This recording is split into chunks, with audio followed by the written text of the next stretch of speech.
বজরং দলের অভিযানে আটক করা হয়েছে গরু বোঝাই 4টি ট্রাক। ঘটনাটি ঘটেছে বদরপুর জুমবস্তি এলাকায়। অভিযোগ, গাড়িগুলিতে থাকা গরুগুলির কোনো বৈধ কাগজপত্র দেখাতে পারেননি চালকরা। এরপরই বজরং দলের সদস্যরা গাড়িগুলি আটক করে পুলিশের হাতে তুলে দেন। জানা গেছে, বরাক উপত্যকার বিভিন্ন বাজার থেকে গরুগুলি ক্রয় করা হয়েছিল, তবে ঠিক কোথায় নিয়ে যাওয়া হচ্ছিল তা এখনও স্পষ্ট নয়। আটক 4টি ট্রাকে মোট 12টি গরু ছিল বলে জানা গেছে। খবর পেয়ে ঘটনাস্থলে পৌঁছে বদরপুর পুলিশ। পরে গরু বোঝাই গাড়িগুলিকে থানায় নিয়ে যাওয়া হয়। বদরপুর থেকে পিন্টু শুক্লবৈদ্য রিপোর্ট, ঈশান বাংলা নিউজ, শিলচর। আজকে আমরা এখানেই দাঁড়িয়েছিলাম। আমার এখানে বজরঙ্গি ভাইরাও আছেন, গৌরক্ষক প্রমুখও আছে আমার সামনে দাঁড়িয়ে। আজকে এখানে দুটা গরুর গাড়ি যাচ্ছিল, তো আমাদের সন্দেহজনক হিসাবে আমরা ড্রাইভারকে বলি যে গরুর ডিটেলসগুলো দিতে, তো ওরা রিসিপ্টটাও আমাদেরকে ভুলভাল দেখায়। তো বেশি কোশ্চেন করতে গিয়ে এই গাড়ির যে মালিক, যে একটা গাড়ির যে মালিক যে ছিল, এই ভেগে গিয়েছে।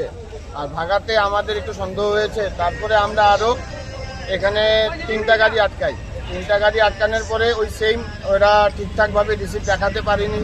গরুর ডিটেলসও কোথা থেকে গরুটা কিনেছে আর কোথায় নিয়ে যাবে ওটাও ঠিকঠাক বলতে পারিনি।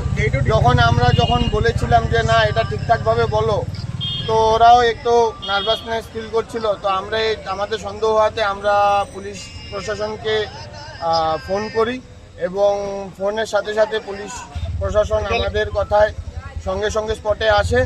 এসে গরুর গাড়িগুলা এখান থেকে নিয়ে এখন থানাতে যায়। টোটাল কটা গরু ছিল? টোটাল ছিল 12টা গরু। গাড়ি কটা ছিল? গাড়ি ছিল 4টা। কোথা থেকে নিয়ে আসছিল?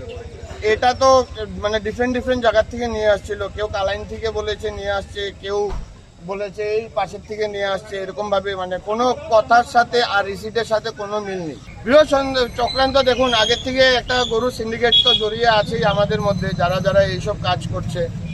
তো আমি সবাইকে অনুরোধ করব যে এই জিনিসগুলির থেকে মাথা সরিয়ে নাও।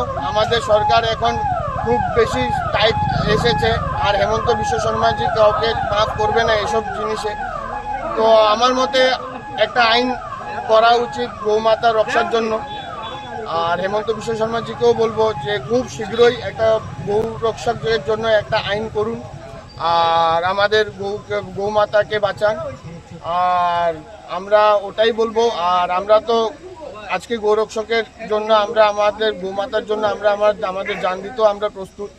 হ্যাঁ, আর যেটা আমরা বলেছি যে বহু চক্রান্ত, যেটা এই যে চুরি চামারি যে বেশি হচ্ছে, কারণ সামনে ঈদও আসছে। তো ঈদে তো জানিনি যে গৌমাতার এখানে জব হয়, তো ওটার জন্যই চুরি চামারি বাড়ছে।